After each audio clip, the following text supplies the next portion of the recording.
A wonderful day and a very warm welcome to another new video. Today we've got the Audi A6 here. Or what kind of Audi A6 is that? Model year 04. 2012, 130 kW, 2-liter diesel engine. On this one, we're going to go ahead and swap out the EGR valve right now, alright? Why are we changing it? Because the EGR has already been replaced before, but they had fitted an aftermarket EGR valve instead.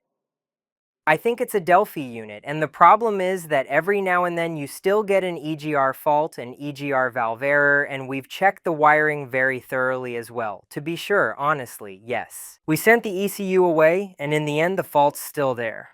It doesn't happen all the time. An error just pops up sporadically, and in my opinion, that tends to happen quite often with Audis and VWs, especially when you're dealing with the throttle body and EGR valves. Boost pressure. If you start fitting some aftermarket EGR valves, then you sometimes run into issues because I guess the electric motors in there that move the whole thing, because the feedback signal doesn't match. And so the fault gets logged. The funny and weird thing is, if you get an original EGR valve, like in this example, then watch closely. What's written on it? Valio. And actually, there are like swirl flaps, throttle valves. Where the suppliers, for example, VDO and Pierberg are, and you always have to know who the original equipment manufacturer is for this, mostly. It's some accessory suppliers, and that's the specialist for this throttle body, and so you, for example, fit a Metzger in this case, or a Delphi, or whatever, and the whole thing doesn't quite work properly as intended. That's why it's always best and most important to install the original. Then you usually won't have that problem anymore. Why the Delphi stuff, or why they're being resold, I don't know. Please write everything down in the comments below. Maybe Valio parts have different tolerances, some sold as aftermarket accessories and some sold as originals. Because VW would be liable here, since we really bought it as an original, and there's a Valio part in it, of course, with the original part number. Sometimes Valio resells it, but they simply remove the VW part number altogether. Like, for example, the OEM for the control arms is, for example, Lebenfurter. And if you get the original one, it has the VW Audi logo on it. If you buy it through Lebenfurter, that logo is completely gone. So we ground it off like we've shown you before. Yeah, in this case, we really did actually get the original. It's from Valeo. We'll put the buy link down below. You can go ahead and install it and let us know in the comments whether you had any problems with it or not. And yeah, but basically it's always recommended to check EGR valves, throttle valves, and swirl flaps.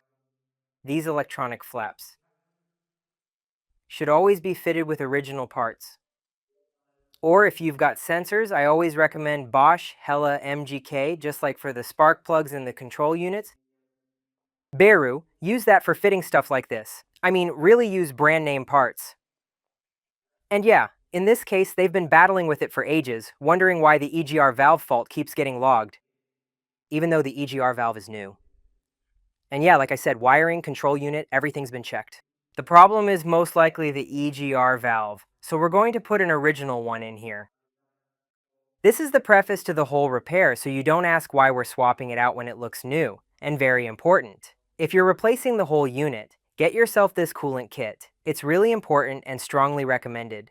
Please folks, seriously do so. So you can properly bleed the whole system right away, because it's really important, these EGR coolers.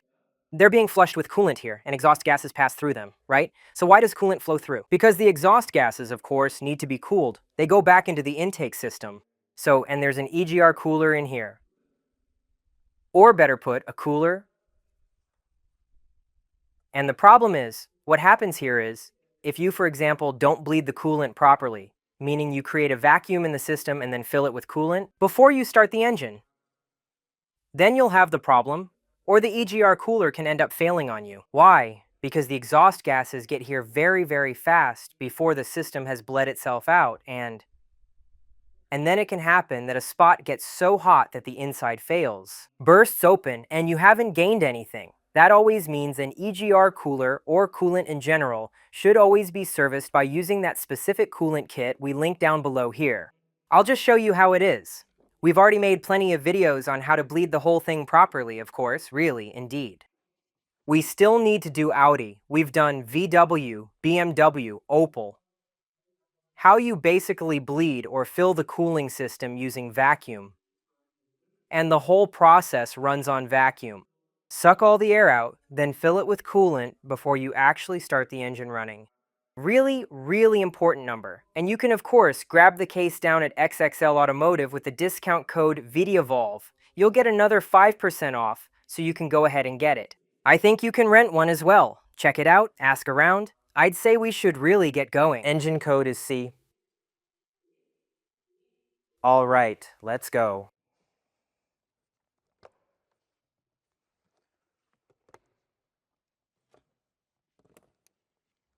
The EGR valve is right here. I'll unplug its connector.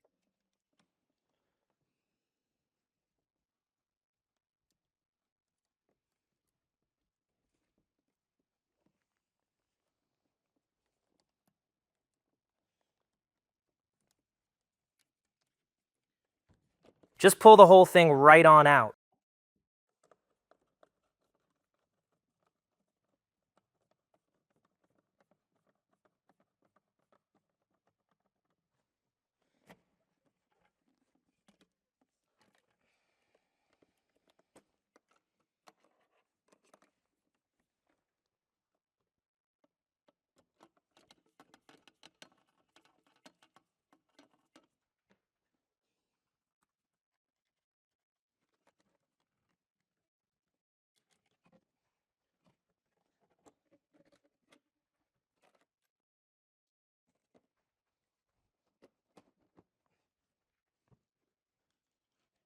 Move it to the side once. A. Few hoses, a few lines come off, and then everything will be fine.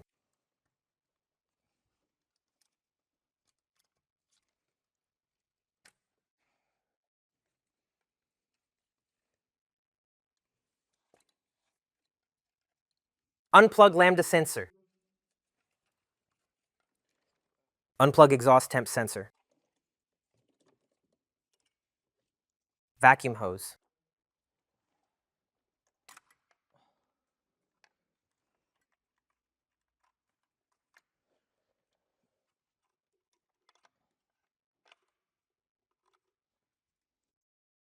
And then the pretty coolant hoses, the ones that look quite attractive indeed.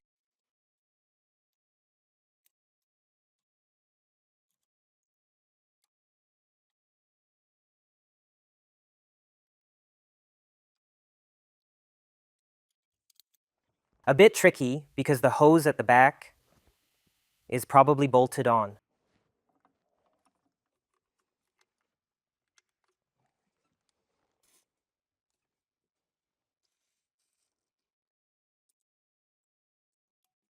So now the other hose in the back.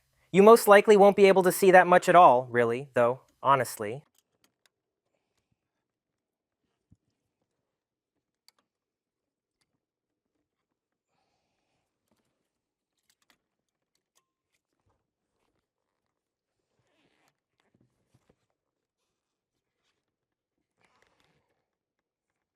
Then we'll probably slip it on later. I'm going to carefully unscrew the differential pressure sensor right back here, so we can actually get to the exhaust line itself. You probably won't see anything at all.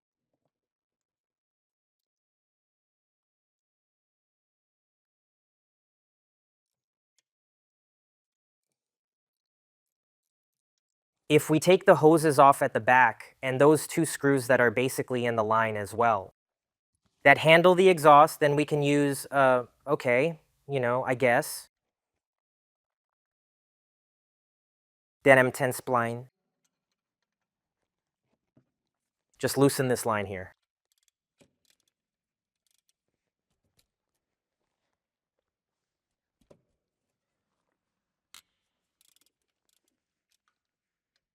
I mean the line that runs off the exhaust manifold.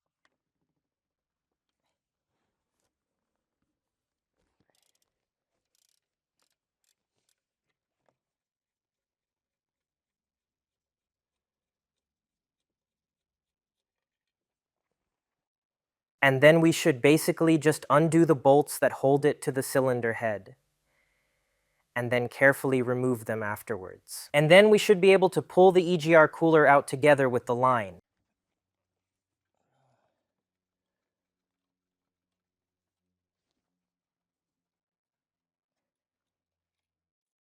We've already got one screw, 2 more to go. Just 2 more screws left to take out right now, got it?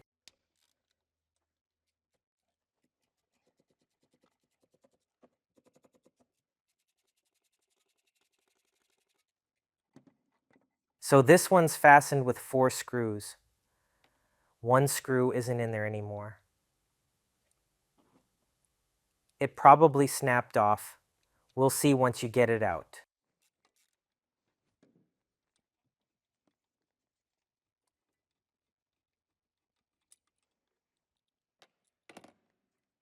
So, now we should be able to get the number out. I guess that will work out.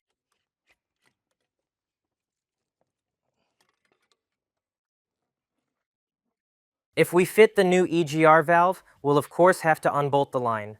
New gaskets as well, naturally.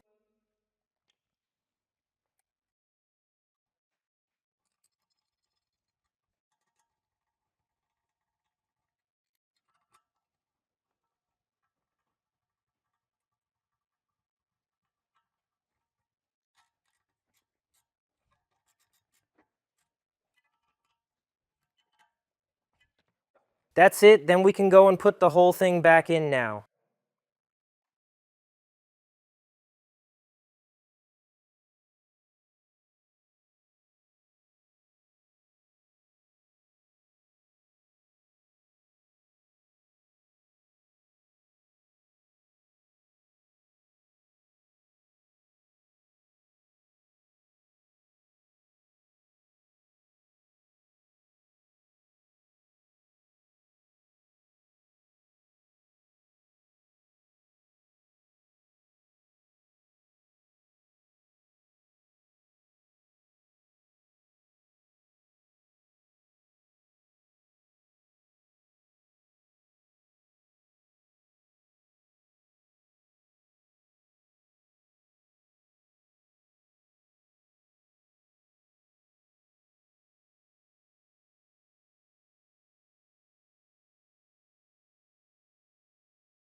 Then we can put the rest together.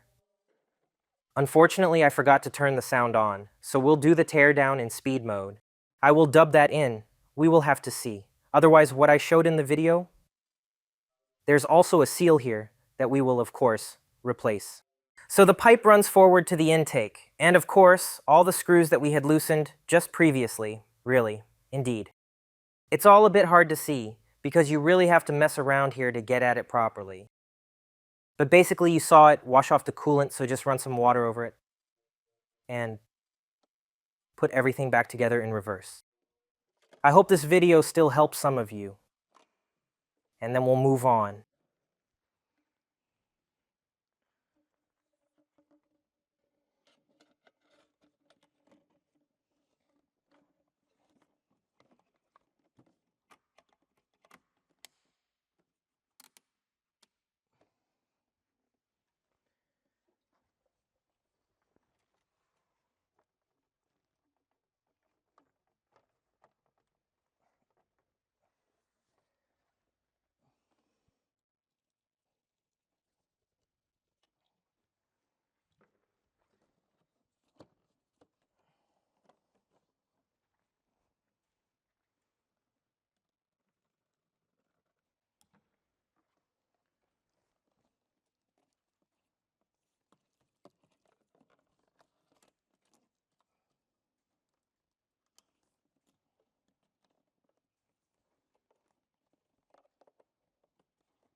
So we have pretty much gotten that all wrapped up now.